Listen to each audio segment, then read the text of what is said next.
Hello and welcome again to Chapter 9, Section 6, the selected problems I've chosen to go over with you for your homework. Keep in mind this is going to be on textbook page 721 and 723. I selected one problem from each page. And also keep in mind you are supposed to go ahead and do those problems on your own first and then use this video to check. Please make sure that you are erasing and correcting anything that you did not get right and anything maybe that you left out. So you want to make sure that you have your problem completely finished when you come back to class tomorrow. Our first problem is going to be on textbook page 721. We're going to be looking at the bottom with the barn question. Now I did make my problem very small so that I had enough workspace to do all the work. You're going to need a lined sheet of paper or a large index card to do all of the work on for yours. You also want to make sure you staple that onto the page there. You're probably already working on a sheet of paper, so that's okay. So right now what we need to do is decide what this shape can be broken down into. It says the diagram shows one side of a storage barn. This side needs to be painted. Find the total area to be painted. So as we can see, we could break this down into a triangle and a rectangle, just like that. I drew the line cutting it now, and then now what we want to do is in our colors, we want to show all of the problem for the triangle and all of the problem for the rectangle. So we're going to start by naming those shapes. So we'll do that now. All right, so as you can see here, I've drawn the triangle and the rectangle, or I've written it rather. Our next step is going to be to draw that shape, and it needs to be as close to what the original shape looks like as possible. Okay, so as you can see, I've drawn the triangle and also the rectangle. Now we're going to go ahead and label each dimension for this shape. Now remember, I asked you to take your time on this step because it is the most important step. If you do anything wrong on this step, you get any wrong dimension because you were hurrying, the rest of the problem is wrong. So this is the most important step to take your time on. So let's go ahead and look at the barn. We want to make sure that we're getting the correct dimensions. So I'm going to use a pink marker here, or a pink pen, so that I can show you each piece. We're going to be first looking for the base of our triangle. So the base is pretty easy to locate. We're just going to look down here and we see that it's 22.8, because if the bottom of that rectangle is 22.8, then that means that's the base of our triangle. So let's go ahead and label that now.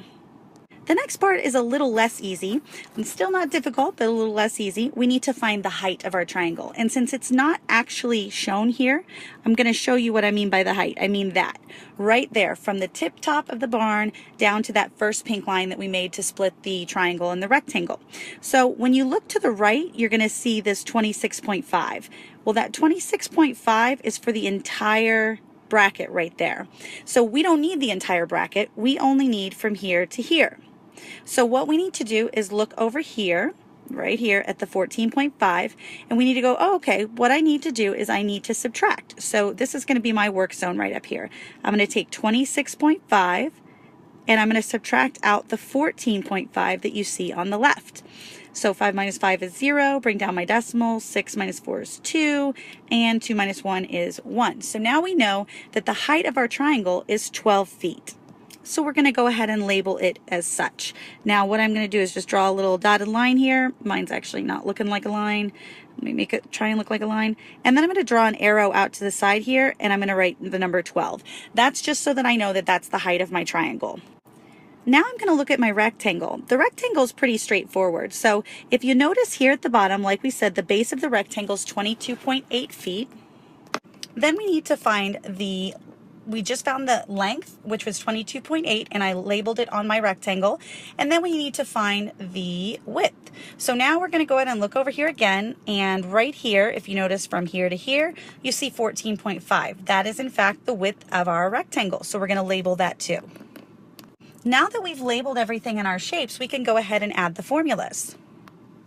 Okay, as you can see, I've added the formulas, base times height divided by 2, because that's the formula for area of a triangle.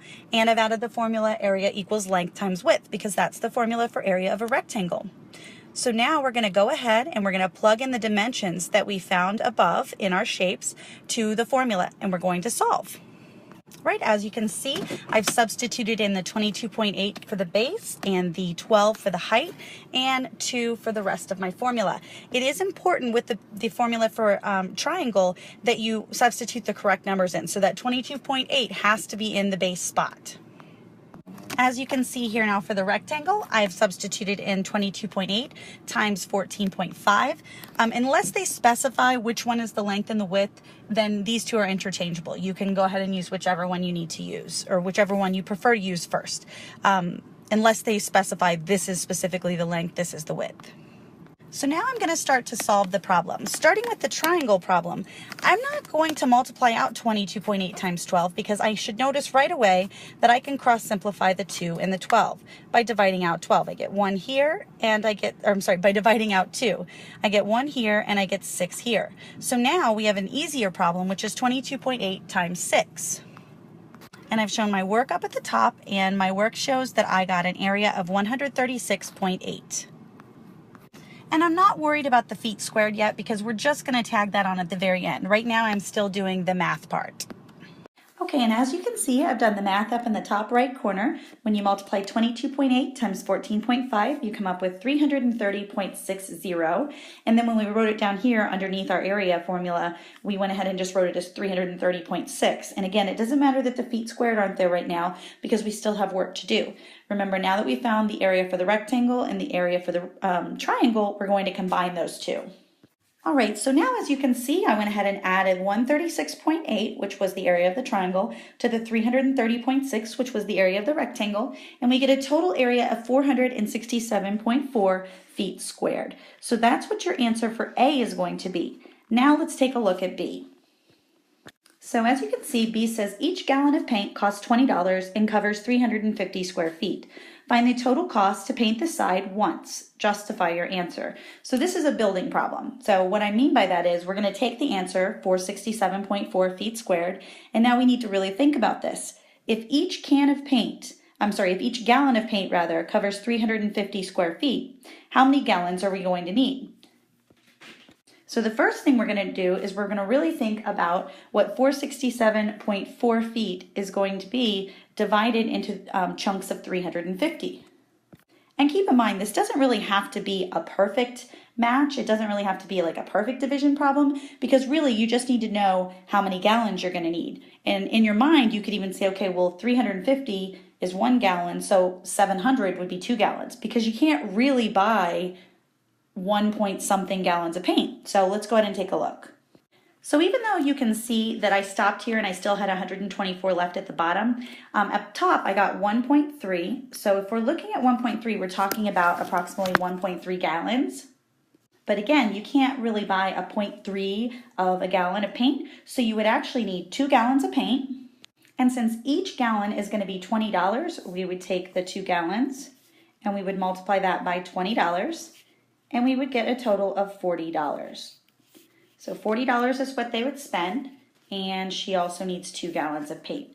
And you would write for your justification, as you can see here at the bottom, I wrote you wouldn't buy 0.3 or 0.3 gallons of paint, so round up to 2 gallons. That's good for your justification. The next problem we're going to look at is found on textbook page 723. So I've zoomed in on it here on this page a little bit, and I've also shown you 2 different orientations for this problem. So there's a reason for it. So number 11 is the problem that we're going to work on. So we need to look at how we're going to chop this shape up.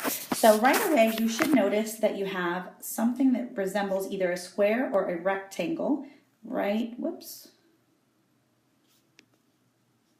where I've drawn that line.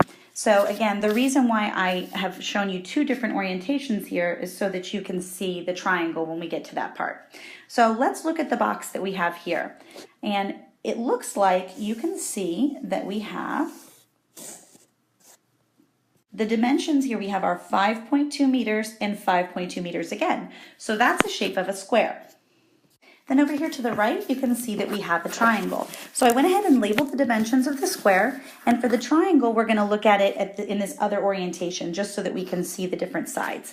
So you can notice that the 7 meters right here should be written here. Then we're going to look and see if we can find the base, because that's the height. So now we need to find the base.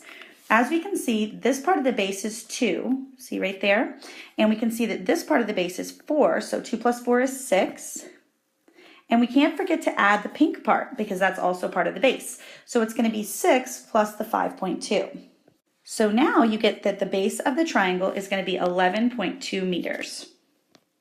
So you guessed it, next on our list is going to be to write the formulas. Since this is a square, you could either use the formula area equals length times width or area equals side squared. We talked about that in class today. I'm going to go ahead and erase the second formula just so as not to confuse you. Now on the triangle side, we're going to use the formula area equals base times height divided by 2. So now we're going to plug the numbers into our formula. Okay, so as you can see here, I went ahead and plugged in the 5.2 times 5.2 and the 11.2 times 7 divided by 2.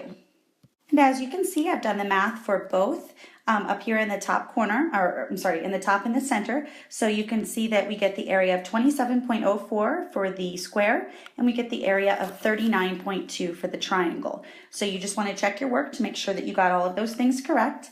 And then at the very bottom is where I'm going to combine my 27.04 plus my 39.2.